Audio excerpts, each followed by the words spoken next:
Hello students, इस lecture में हम जानेंगे about path length and displacement. Path length हम किसको बोलते हैं एंड डिस्प्लेसमेंट क्या होती है। बात करने जा रहे हैं motion along a straight line. When the object हमारा क्या है, स्ट्रेट लाइन में, एक सीधी लाइन में क्या है, गति कर रहा है। उसकी जो मूवमेंट है अलोंग अ स्ट्रेट लाइन और you can say straight path. तो सबसे पहले हम बात करेंगे पाथ लेंथ की। तो पाथ लेंथ क्या है? The distance covered by the object in a given time is called path length। एक दिए गए समय में ऑब्जेक्ट ने कितनी दूरी तय कर ली है, कितनी दूरी तय कर ली है, that is the path length. Now you are looking on the screen. एक साइकिलिस्ट है, एक पर्सन है, वो साइकिल पर जा रहा है। उसने ओ पॉइंट से जर्नी स्टार्ट की और कहाँ पर रीच हुआ, एट पॉइंट ए। इसको कितना समय लगा? मान लेते हैं इसको समय लगा t1। तो दिए गए समय में इसने मान लेते हैं जो डिस्टेंस कवर की, दैट इज x1। तो x1 क्या है? इसकी path length in the time t1। अब ए पॉइंट से ये रिटर्न बैक हो रहा है, ये पहुंच गया है एट पॉइंट बी पर। तो इसको कितना समय लगा? मान लेते हैं इसको समय लगा t2। t2 समय कितना है? ओ से ए पॉइंट, देन ए से बी। अब इस केस में इसकी कितनी पाथ लेंथ होगी? That is distance covered. कितनी डिस्टेंस कवर की है? x1। ए टू बी हम मान लेते हैं x2। तो total distance x1 plus x2। अब इसका पाथ लेंथ है during the time period t2। अब बी से ये आगे फर्दर मूव करता है, तो पॉइंट ओ पर जहाँ से इसने जर्नी स्टार्ट की थी वहाँ पहुँच जाता है। अब कितना समय लगा? इसको मान लेते हैं t3। And during this time interval इसने कितनी डिस्टेंस कवर की? O2A x1 plus A2B x2, B2O हम मान लेते हैं x3। तो टोटल डिस्टेंस कितनी बनी? x1 plus x2 plus x3 during time period t3। तो इसकी path length in the time interval t3 कितनी बनी? x1 plus x2 plus x3। Now अब हम इसको बोर्ड पर एक बार फिर रिवाइज कर लेते हैं। ऑब्जेक्ट एट टाइम 0, इसने जर्नी स्टार्ट की along O X in a straight path, in a straight line. O से ये पॉइंट ए पहुंच गया अप टू पॉइंट ए। इसने कितनी दूरी तय की? मान लेते हैं x1। समय कितना लगा? ओ से ए पॉइंट पर इसको आने के लिए, दैट इज t1। तो पाथ लेंथ क्या हुई इस केस में? मीन्स इन टाइम t1 में इसने कितनी डिस्टेंस कवर की? That is x1। तो x1 इसका क्या है? Path length. अब सेकंड केस में हम बात करते हैं। मान लीजिए पॉइंट ए से ये रिटर्न बैक होता है, पहले O2A देन A2B। यहां तक इसको टोटल कितना टाइम लगा? O2A A2B कितना टाइम लगा? मान लेते हैं T2। जब समय T2 स्पेंड हुआ, व्यतीत हो गया, तो ये पॉइंट बी पर रीच हो गया जो साइकिल पर पर्सन है। अब इस केस में स्टूडेंट पाथ लेंथ कितनी होगी? x1 plus x2। हमने मान लिया ए टू बी इतने कितनी डिस्टेंस कवर की? x2। तो path length in the time interval T2 that is x1 plus x2। अब थर्ड केस डिस्कस करते हैं। मान लीजिए पॉइंट बी से इसने फर्दर जर्नी स्टार्ट की एंड जहां से ये स्टार्ट हुआ था वही पॉइंट पर पहुंच गया। अब टाइम कितना लगा? T3। O to A to B to O, इस जर्नी के दौरान इसको समय कितना लगा? मान लेते हैं T3। And B to O इसने डिस्टेंस कवर की x3। अब total distance during the time T3 इसने कितनी कवर की? x1 plus x2 plus x3। तो in the time interval T3 इसका पाथ लेंथ कितनी होगी? x1 plus x2 plus x3। Now students इसको लिख लेते हैं। Distance covered by the object in time T1 that is x1। Distance covered by the object in time T2 that is x1 plus x2। x1 distance cover की in time T1 में and further in during the time T2 means O to A to B यहाँ पर पहुँचने के लिए इसको समय लगा T2। तो इस केस में distance covered by the object in time T2 equal to x1 plus x2। Now similarly distance covered by the object in time T3, जब ये वहीं पहुंच गया जहां से इसने अपनी जर्नी स्टार्ट की थी, तो in this case distance covered x1 plus x2 plus x3। तो पहले केस में पाथ लेंथ x1 है, दूसरे केस में path length x1 plus x2 है, तीसरे केस में path length x1 plus x2 plus x3। तो ये तो था हमारा टॉपिक अबाउट पाथ लेंथ। अब students in the next step मैं एक्सप्लेन करने जा रहा हूं डिस्प्लेसमेंट। डिस्प्लेसमेंट क्या होती है? नाउ स्टूडेंट्स अब हम बात करेंगे डिस्प्लेसमेंट, विस्थापन क्या होता है, विद एग्जांपल।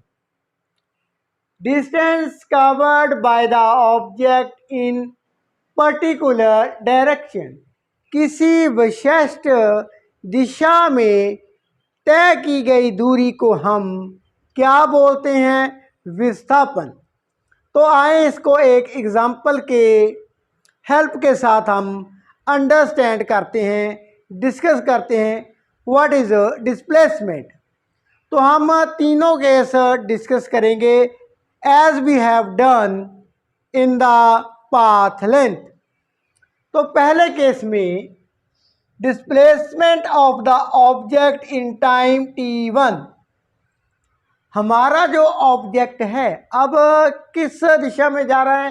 अलोंग से OX on straight line, straight path.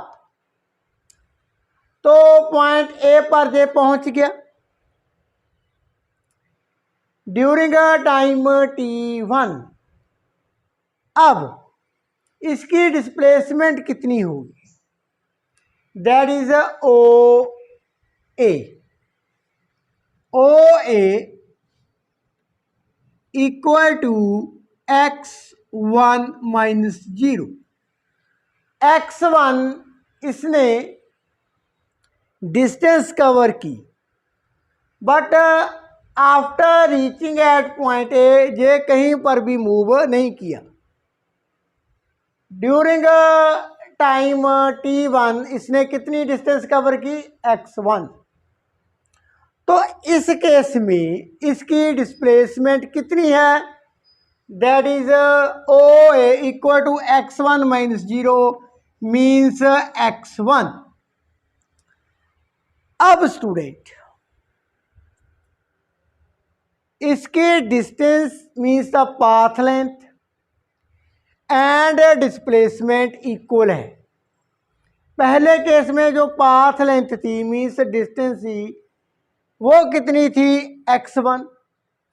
इस केस में भी क्या है? डिस्प्लेसमेंट है, वो भी कितनी है? x1। मीन्स जितनी डिस्टेंस इसने ड्यूरिंग टाइम t1 में तय की उतनी ही इसकी डिस्प्लेसमेंट है, दैट इज x1। अब आगे डिस्कस करते हैं।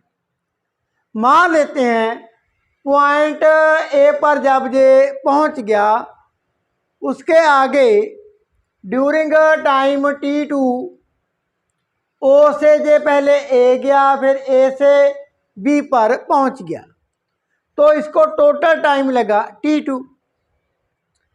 अब इसकी डिस्प्लेसमेंट कितनी होगी? कहाँ पर ये लाई करता है? पॉइंट बी पर। इस केस में displacement that is O B. अब यहां पर ये स्टैंड कर रहा है। So displacement of the object in time t2 that is O B. अब ओ बी कितनी होगी? x1 कितनी कम हुई दूरी? Minus x2। जब हमारा ऑब्जेक्ट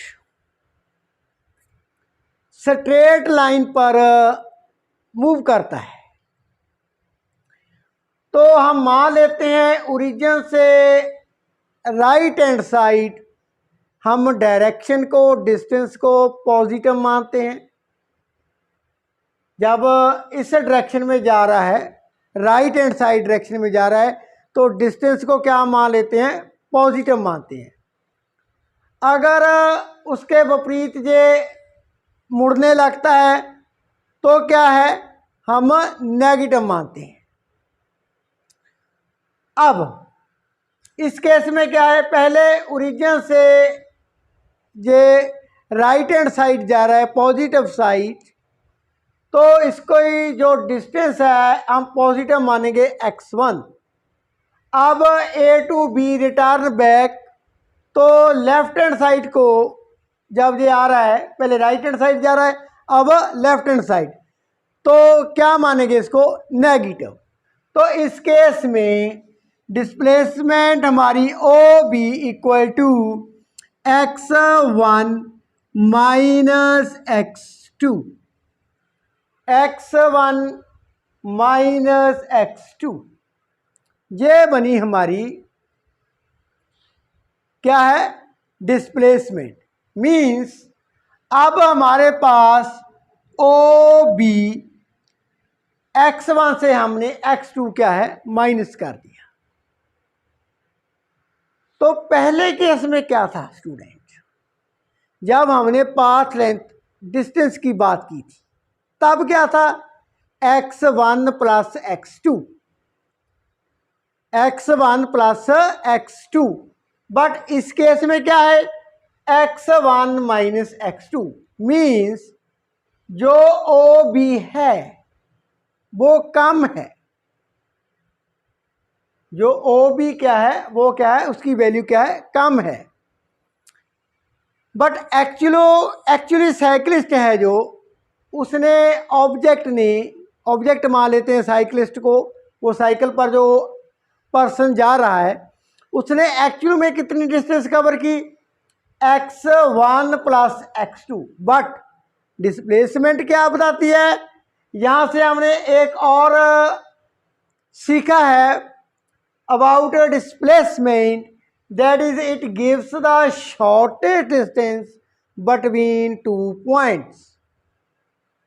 ये हमें डिस्प्लेसमेंट ये नहीं बताती एक्चुअली द ऑब्जेक्ट कैसे मूव करता है। एक्चुअली में तो जो साइकिलिस्ट है, जो पर्सन साइकिल पर जा रहा है, उसने पहले वो पहले वो ओ से ए गया, then A to B, but displacement ये नहीं बताती।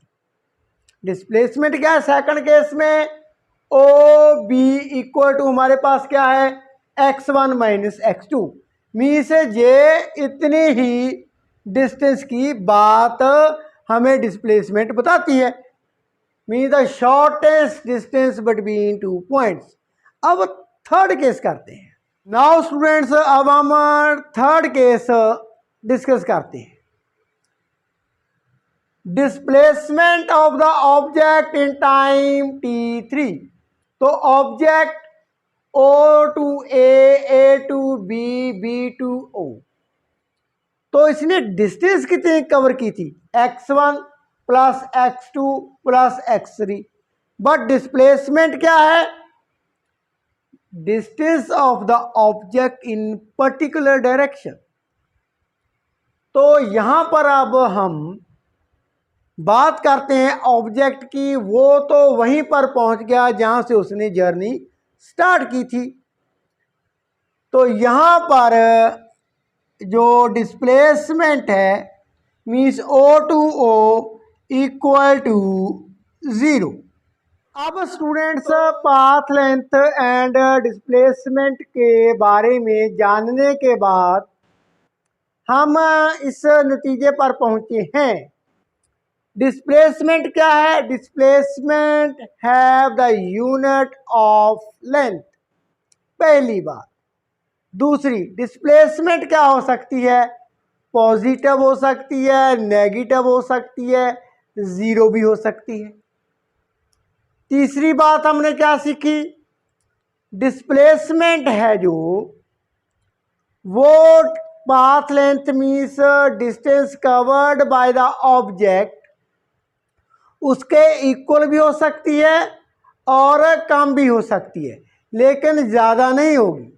जैसे हमने पहले केस में बात की थी, पाथ लेंथ की बात की थी, तो पाथ लेंथ क्या थी, distance covered by the object in a given time of interval.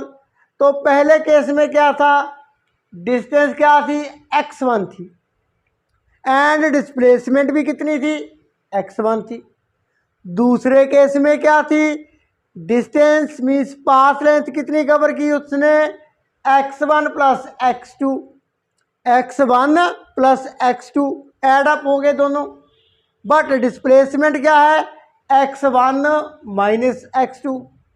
तीसरे केस में डिस्टेंस कवर्ड कितनी थी, x1 plus x2 plus x3, but displacement क्या थी, 0 थी।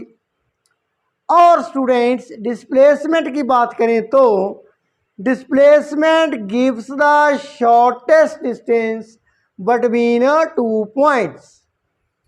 और डिस्प्लेसमेंट हमें ये नहीं बताती कि जो ऑब्जेक्ट है वो उसने एक्चुअली कैसे मूव किया, ऑब्जेक्ट ने एक्चुअली कैसे मूव किया ये नहीं बताती। It tells only about the shortest distance between two points। तो ये था हमारा topic about path length and displacement. Now students, अब हम बात करने जा रहे हैं what is speed, the time rate of covering the distance by an object is called its speed। Object ने टाइम रेट, समय की दर के अनुसार कितनी दूरी तय की, मीन्स दिए गए समय में उसने कितनी दूरी तय की, that is known as its speed. तो उसे हम गति और यू कैन से चाल बोलते हैं। अब इसको और समझते हैं, the rate of change of its position with respect to time in any direction.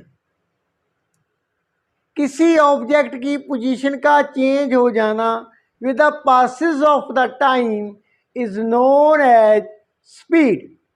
In any direction, ये डायरेक्शन है वो कोई भी हो सकती है।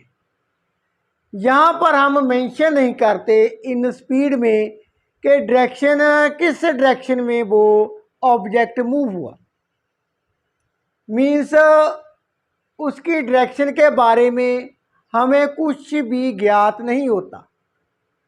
जैसे मान लेते हैं एक साइकिलिस्ट है, you are looking on the screen, इसने डिस्टेंस कितनी कवर की, मान लेते हैं इसने 100 मीटर डिस्टेंस कवर की, दूरी तय की। टाइम इसको लगा दैट इज 5 सेकेंड।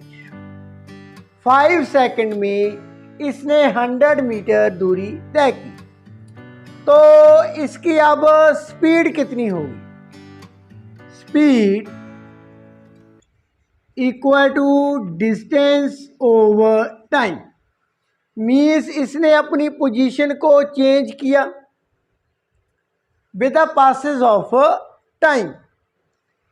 तो ये हमारे पास बनती है 100/5, that is 20 meter per second. तो यहाँ पर डायरेक्शन की बात नहीं की गई, हमें नहीं पता ये कौन सी डायरेक्शन में मूव करता है। मीन्स स्पीड क्या है, चाल क्या है, एक स्केलर क्वांटिटी है। Scalar quantity means have only magnitude but no direction. अब इसके यूनिट्स क्या हैं? इन सीजीएस सिस्टम में centimetre gram second system, that is a centimetre per second, and in SI system international, that is a metre per second. Now इसका हम dimensional formula क्या है speed का? Student, dimensional formula that is mass, यहाँ पर उसकी कोई बात नहीं, लेंथ है and time inverse m0 L1 t-1 is the dimensional formula of speed, चाल का। तो जनरली हमें चाल क्या बताती है? यह बताती है ऑब्जेक्ट ने कितना फास्ट मूव किया, वो कितना तेज चल रहा है, ये हमें स्पीड बताती है। इन स्पीड चाल में हमें डायरेक्शन के बारे में कुछ भी ज्ञात नहीं होता, जो ऑब्जेक्ट है वो किस डायरेक्शन में मूव करता है। So it's a scalar quantity. Now students, अब हम बात करने जा रहे हैं वेलोसिटी, मीन्स वेग क्या होता है। नाउ स्टूडेंट्स, अब हम बात करने जा रहे हैं वेलोसिटी मीन्स वेग। ये क्या होता है? The time rate of change of displacement of an object is called the velocity of the object. अब समय की दर के अनुसार अकॉर्डिंग डिस्प्लेसमेंट का चेंज होना, इसे हम वेग बोलते हैं। अब डिस्प्लेसमेंट हमने पहले ही डिस्कस की है, distance covered by the object in particular direction, किसी विशिष्ट दिशा में तय की गई दूरी, वो हमारी क्या है? डिस्प्लेसमेंट है। तो वेलोसिटी क्या है? वेलोसिटी है किसी विशिष्ट दिशा में तय की गई दूरी in given time of interval. और क्या बोल सकते हैं? The rate of change of displacement with respect to time. अब एग्जाम्पल के हेल्प के साथ हम इसको डिस्कस करते हैं।